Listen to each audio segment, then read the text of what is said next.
Hello everyone and welcome back to our Healers in Hiding Worldwide Coming Out Party. Today we have a very special guest luminary, Dr. Kulvinder Kaur. And Dr. Kaur is a pioneer in the study of human genetics. Yes! Oh my gosh. And I'm so excited that you're here, and I want to thank you so much for taking time to come and share your wisdom with us and our group. Well, it's my absolute utter delight and pleasure, I have to say. It's so fun to be here today. It is. And Dr. Kaur is another dear friend of mine. We just brought in all our friends here to the Healers in Hiding Party, sharing with all of you. And I wanted to bring your voice to our party because it's so important for people to hear how the body heals and exactly what's happening when we use our gifts, when we experience healing. And you know this on a different level. I think I understand it and can express it with a different vocabulary. I believe with all my heart that you know it and that every single person on this planet knows it if they allow themselves to feel it. So I think what I bring forth is the empirical evidence of what people know to be true. And some people need that, I guess. Some people need to see in black and white on a piece of paper that this is what my cells and my physiology and my body looked like pre this amazing transformative experience, and this is what it looks like now. And it can be a powerful thing. It helps people to open up to what they already know to be true. It does. And I was saying before when we were talking about how I love when science and spirituality come together. And you said that you think they actually go hand in hand.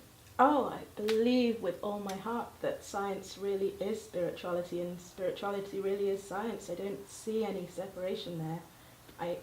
I really don't. I think they're one of the same thing. I think maybe some of the what you could call them issues or problems or the disconnect that we can sometimes see is based on this perceived separation between science and spirituality, but they're one of the same thing. I actually think they're just different vocabularies, or they're expressed in different ways to describe the same thing, and one language seems to be slightly more exclusive, or you can't keep a language exclusive to a certain subset of people, and so I guess that's where you can bring them together and make it understandable for anybody to be able to access it.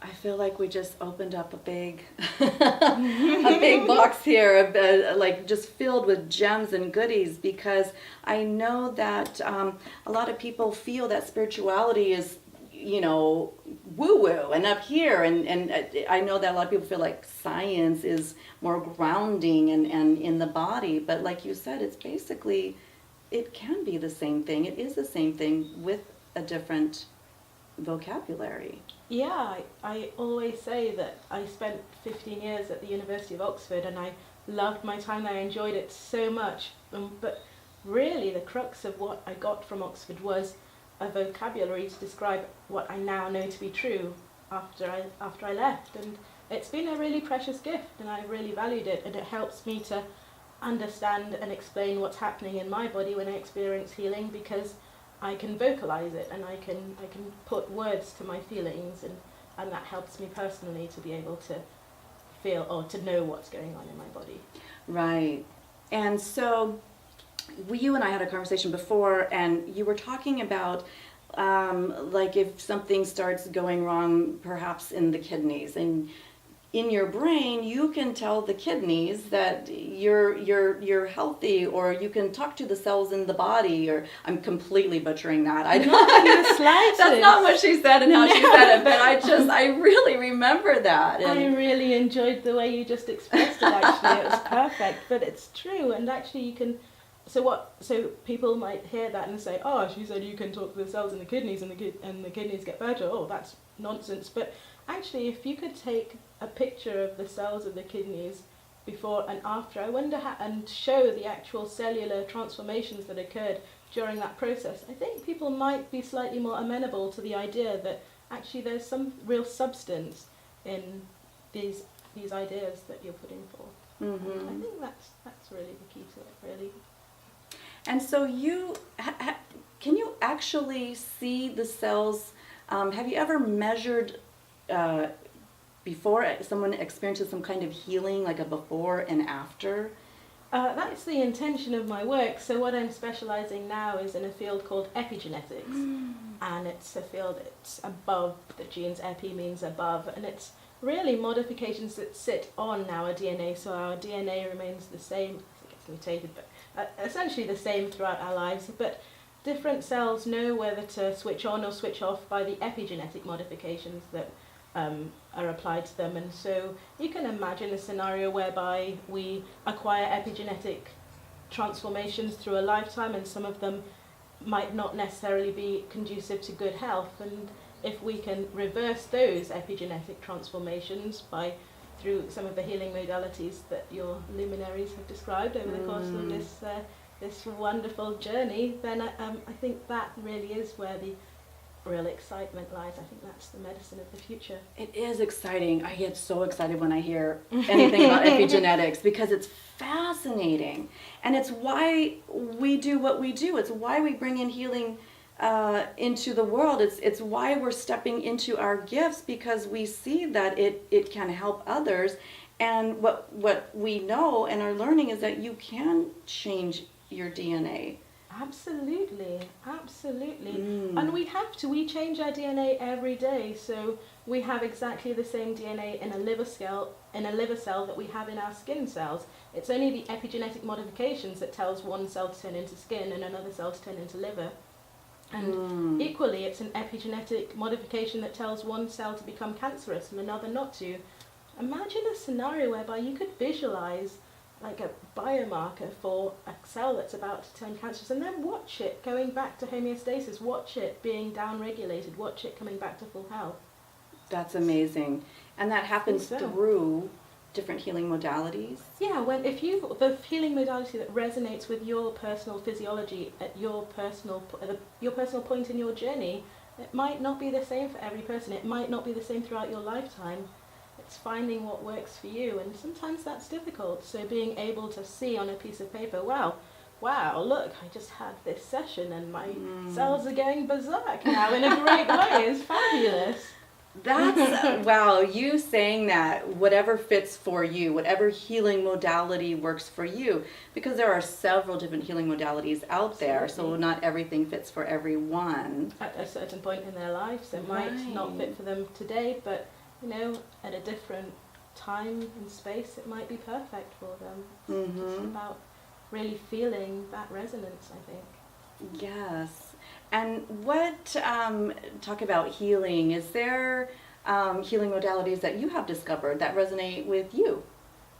Oh, well, I guess this whole journey began with a luminary that I know you had on your during your journey a few weeks ago, maybe, and it was a meditation and martinis, and it was incredible. I got home and I'd never experienced anything like that. I never meditated in my life, and I got home from my first session, and I just took my journal out, and I didn't really know what to write because I didn't really know what was happening in my body, and the words "something has shifted in the essence of my being" appeared on this piece of paper in front of me, and I had no idea what that meant. I was like, what? Are you some kind of like Shakespearean hippie now? and I didn't know. I was bamboozled, and so I meditated on these words for a few days. Something has shifted in the essence of my being. And it's so ridiculous. I'm a genetic scientist. I was at Oxford for 15 years studying genes. The essence of my being is genetics. And so then that's what took me on this amazing. Then I thought, well, it can't be genetics. Genetics you inherit it from your mum, you inherit it from your dad. It's static through. And then I discovered epigenetics, and then I was like, it was just such a revelation. Wow. And then it's just been an incredible journey since that day of really documenting what these epigenetic modifications can be, where they come from, and they're encoded in our ancestry. And so sometimes we feel a trauma that we can't even express, we don't know where it's come from. It's probably come from many, many generations back. So this idea that you can heal a trauma that's encoded in your genes from many generations back, you're healing for multiple generations in the past and multiple in the future. It's phenomenal. It is phenomenal. It makes me emotional because I understand that you carry them, and the healing that we do today heals the last at least 3 generations. Yeah, for sure. Oh my gosh. Beautiful. It is beautiful. And I love that you were cracked wide open with the meditation and martini I experience. know, it was fabulous. It was just something else. It really Yes. was.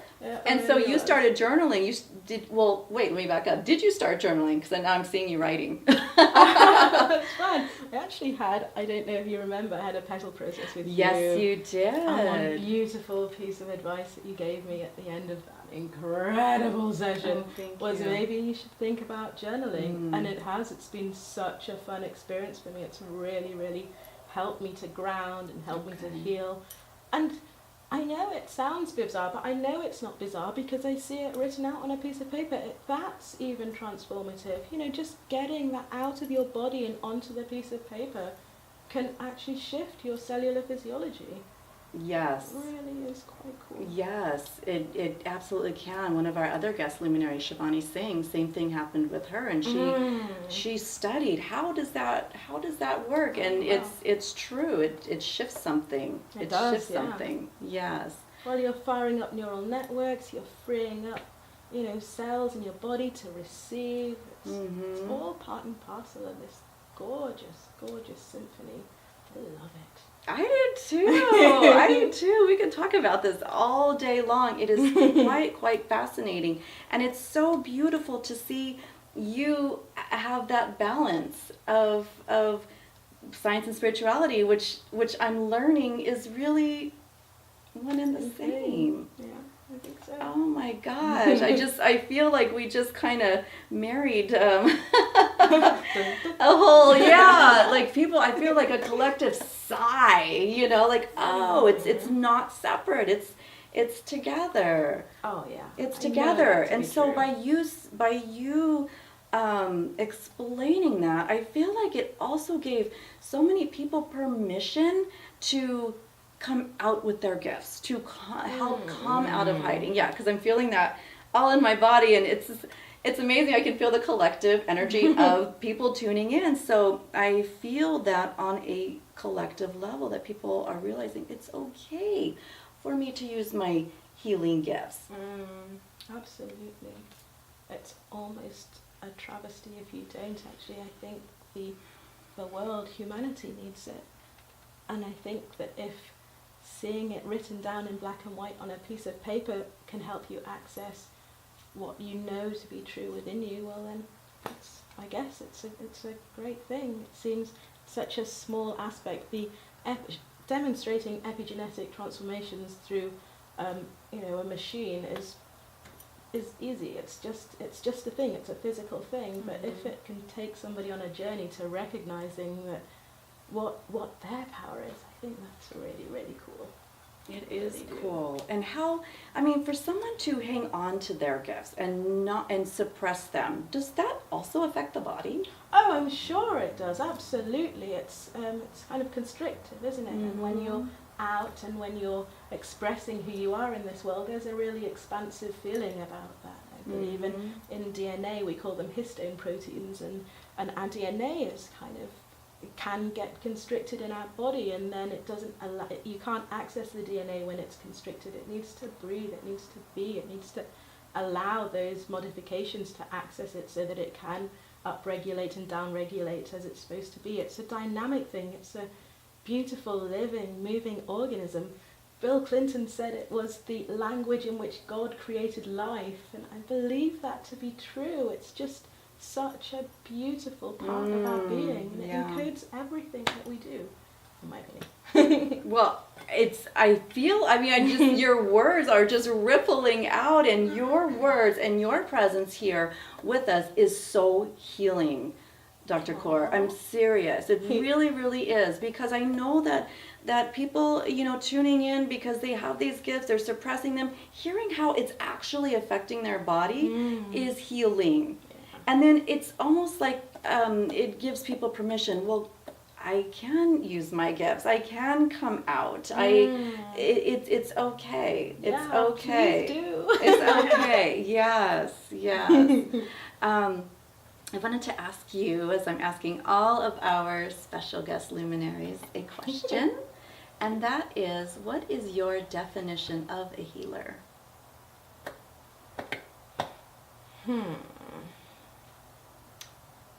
So for me, I think it's a person who can remind each and every individual of their sovereignty in this life, of their perfection, of their beauty, of their power. Because imagine having the gift of showing another person how powerful they are. And that's what healers have. They can go to another person and help them to access what was always there and always within them and always a part of them, to bring them back to the most magnificent expression of their life. So somebody who can help you to become the most magnificent expression of your life. And that's what happens to the genes. They stop going berserk, they stop up-regulating inappropriately and down-regulating inappropriately. They come to this beautiful place of stillness, this beautiful place of balance, of equilibrium, where they were always meant to be. And you lose that place when you go through life and, you have the stresses and you have the difficulties, and a healer can come into your life and say, hey, come on, little Jean, you can just quiet down a bit, and come on, let's give you a little push. But it's all really, for me, about just being sovereign, knowing that you are a most magnificent, incredible vessel on this planet. Wow. It's very cool. That is, wow, that's very powerful. So come out of hiding, you bringers of sovereign light beings, you.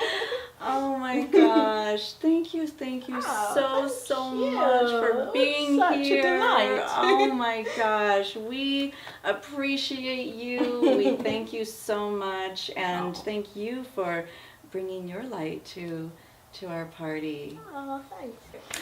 Thank you everyone for tuning in. We thank you so much for being here, shining your light and coming to our party. Thank you again so much. Take care, everyone. Mwah.